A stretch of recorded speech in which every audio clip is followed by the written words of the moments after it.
There is a narcissist out there who wants you gone, wants you dead in some way, and you might not even fully grasp it yet. They are not going to come at you with their hands. That is not how they operate. Instead, they work slowly, quietly, with a kind of calculated patience that most people never see coming. They are not satisfied with simply controlling you or running your life from the shadows. What they actually want is to erase you completely, piece by piece, thought by thought, until there is genuinely nothing left standing where you used to be. A narcissist does not stop at domination. Domination is just the beginning. They want to diminish you, drain you, and eventually wipe you out entirely. And they never do this in some dramatic, obvious movie-style way. They do it so gradually that it feels like a slow slide into nothingness. And the terrifying part is you will not even notice while it is happening to you.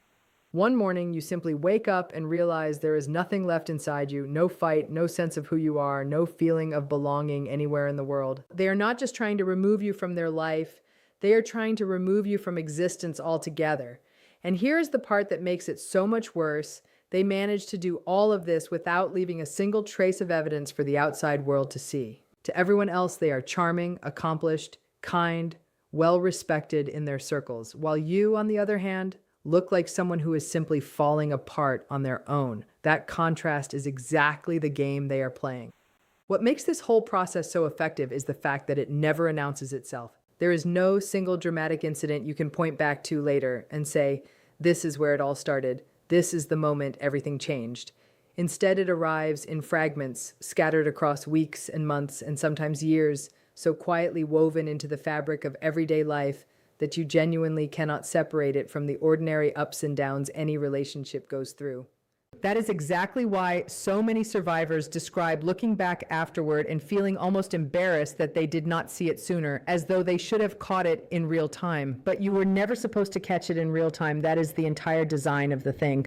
The confusion, the self-doubt, the slow erosion of your own instincts, all of that is not a side effect. It is the actual mechanism they rely on to keep you exactly where they want you. Hi. I am Danish, a narcissistic abuse recovery professional, and welcome back to the channel. Today we are diving into a topic that most people would rather avoid discussing altogether, and that is 6 signs a narcissist actually wants you dead. I know how alarming that sounds just hearing it out loud, but please understand, my goal here is not to frighten you for no reason. It is to open your eyes so you can spot their twisted game early and get yourself out before it becomes too late to turn back. Before we get into the list itself, I want to say something clearly so there is no confusion about what this episode is and is not. This is not about diagnosing anyone from a distance, and it is not about painting every difficult relationship with the same broad brush. Plenty of relationships go through rough patches without anything sinister behind them.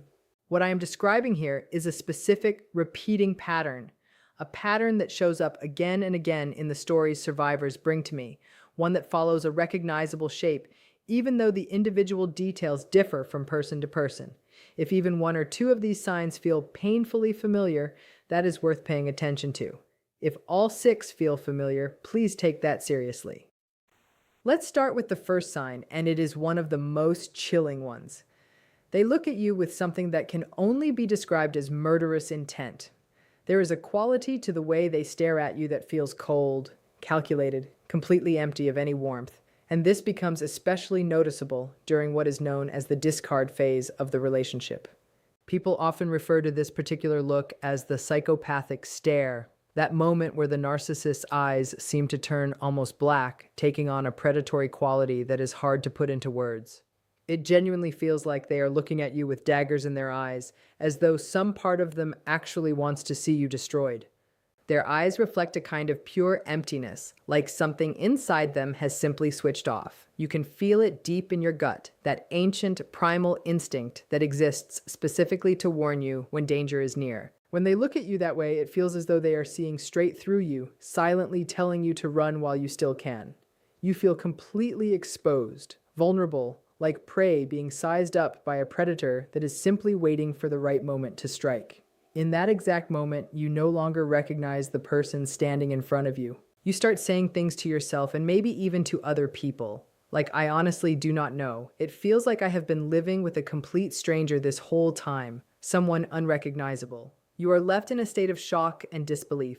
wondering who this person actually is underneath everything. I remember watching my own father look at his wife, my mother, in that exact same way. Though, of course, she was a covert narcissist herself, so I understood the dynamic from both sides.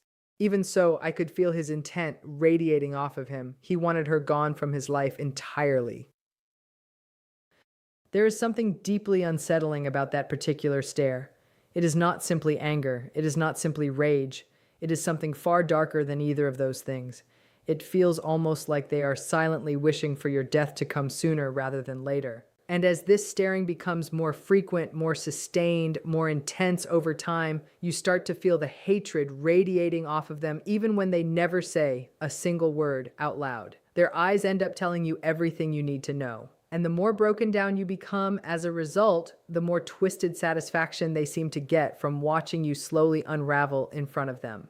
Some survivors describe it as the moment they realized the mask had genuinely slipped, not the fake, charming version they fell in love with, but something underneath that had been there the entire time, patiently waiting for the right circumstances to reveal itself fully.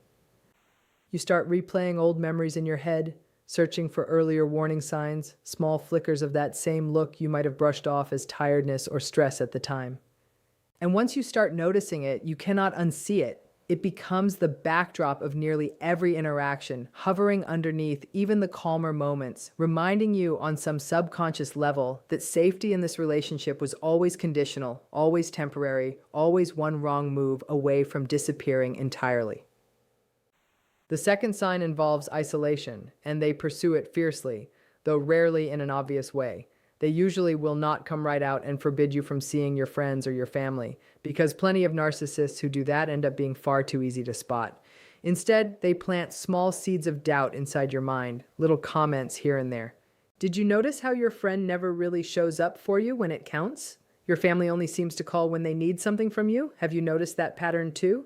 People just do not appreciate you the way that I do. Slowly, bit by bit, you start second-guessing every relationship you have outside of them. And that is precisely the game they are playing, especially during the earlier stages of the relationship. Eventually, you stop reaching out to people altogether, and before you even realize what has happened, you find yourself completely alone.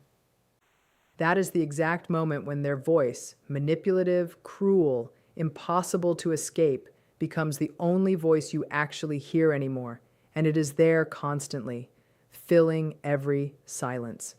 Isolation is one of the single most powerful weapons in their entire arsenal. Once they manage to cut you off from everyone else, and you still choose to stay in the relationship, people around you start assuming you must be losing your mind. Then later, once you are caught in a trauma-bonded cycle, and you reach out for support after going back to them again, people watch you return to the narcissist over and over, and that pattern is exactly what eventually drives everyone else away from you too, which only deepens the loneliness even further.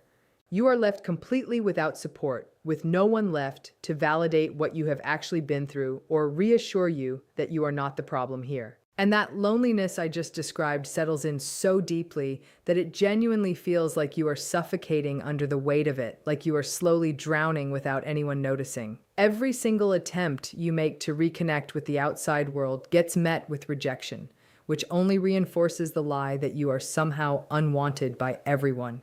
It slowly drains away your will to keep living, and you begin thinking to yourself, what is even the point anymore? Nobody actually cares either way. And that is precisely what the narcissist wants, to push you into a place so dark that you genuinely start to believe your own existence has no meaning left at all.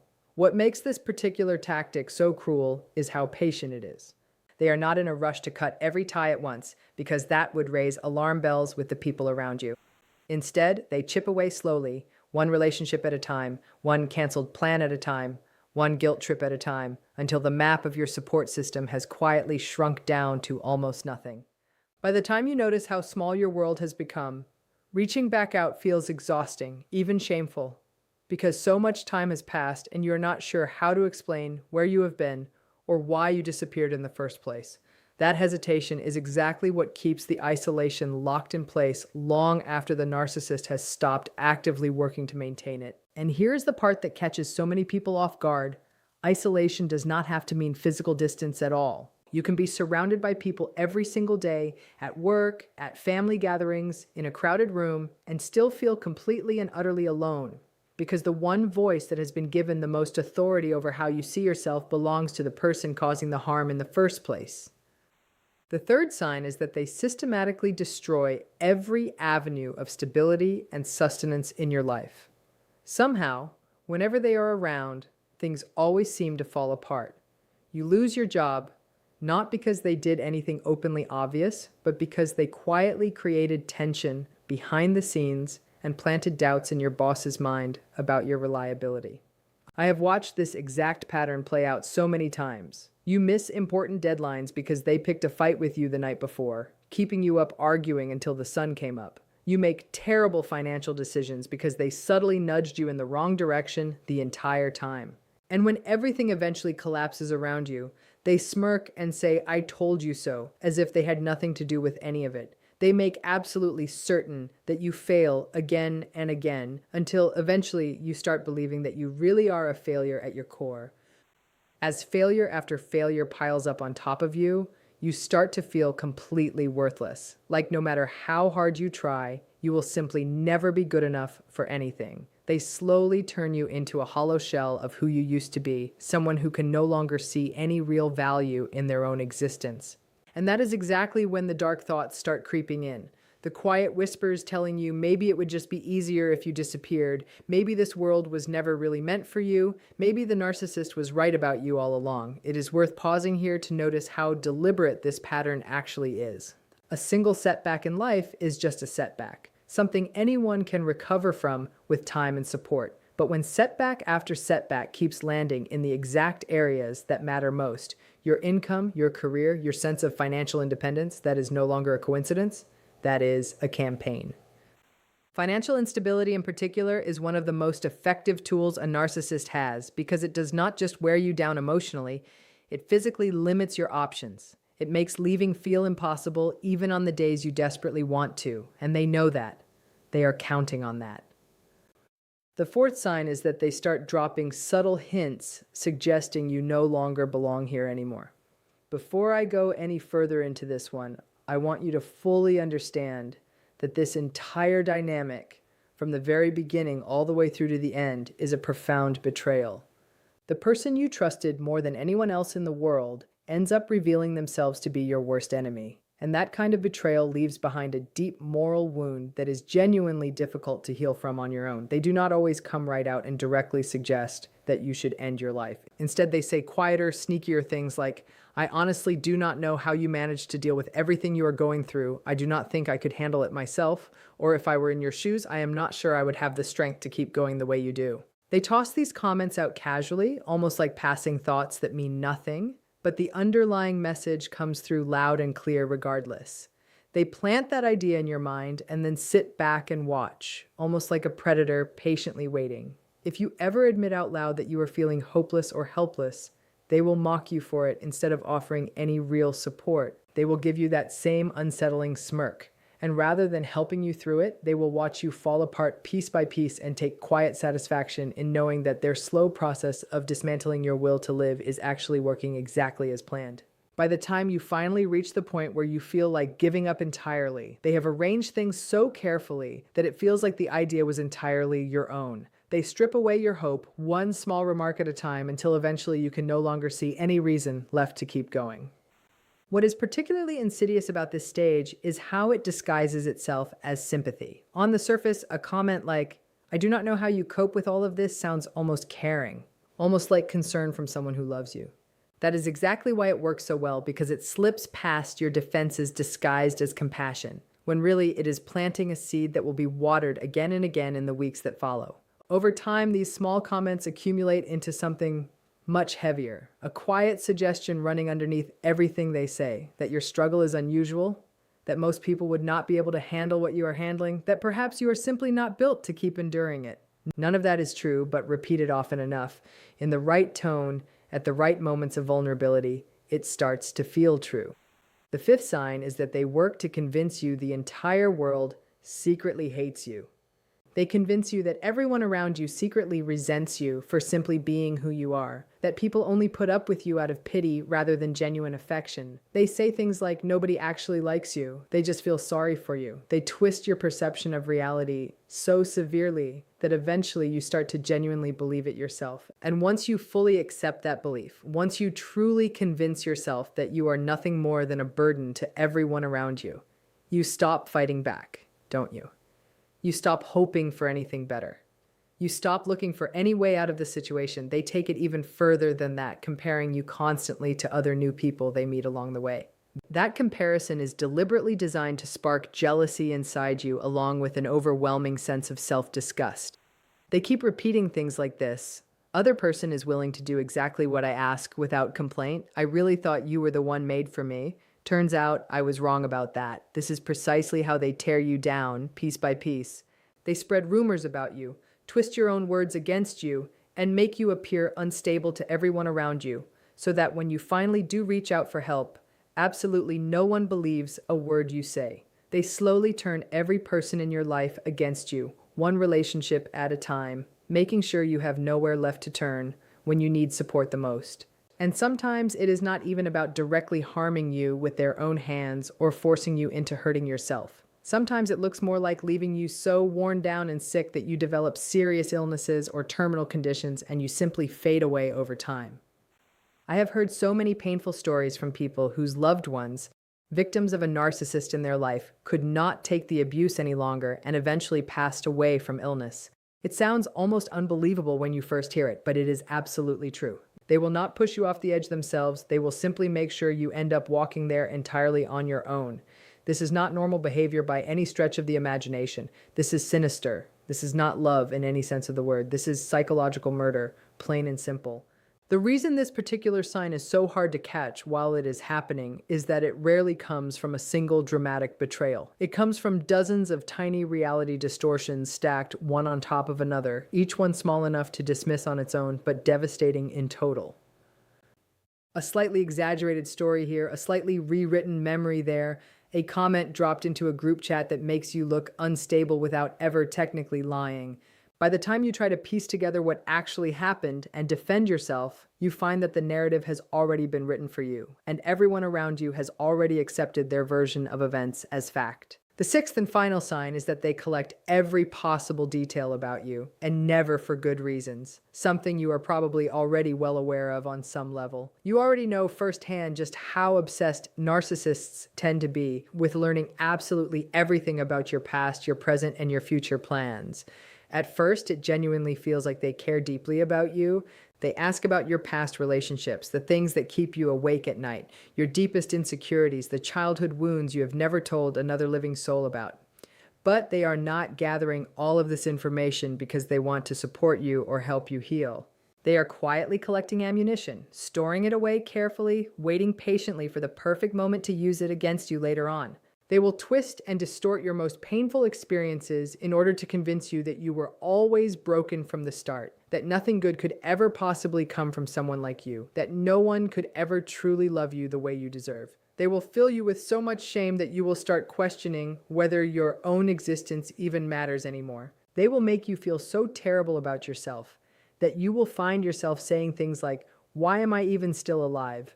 I must be a horrible person for hurting them the way that I apparently have." This is the moment they have been building toward the entire time, proving to you, once and for all, that you are somehow the villain in this story. They do not just project their own flaws onto you, they actually transfer their entire identity onto you and then sit back and watch you torture yourself over faults that were never even yours to begin with. They were theirs all along. This entire process unfolds so slowly and so quietly that by the time you finally realize what has actually been happening to you, you have already handed over every last piece of yourself to them without even noticing. They get so deep into your head that they manage to convince you there is no real point in continuing your life anymore. They make you believe you are beyond saving, that even if you tried your absolute hardest, you would only end up failing anyway, that you are simply incapable of changing for the better. They push you right up to the very edge, and then they act as though they are the only person in the world capable of pulling you back from it, all while knowing full well they never actually intend to do so.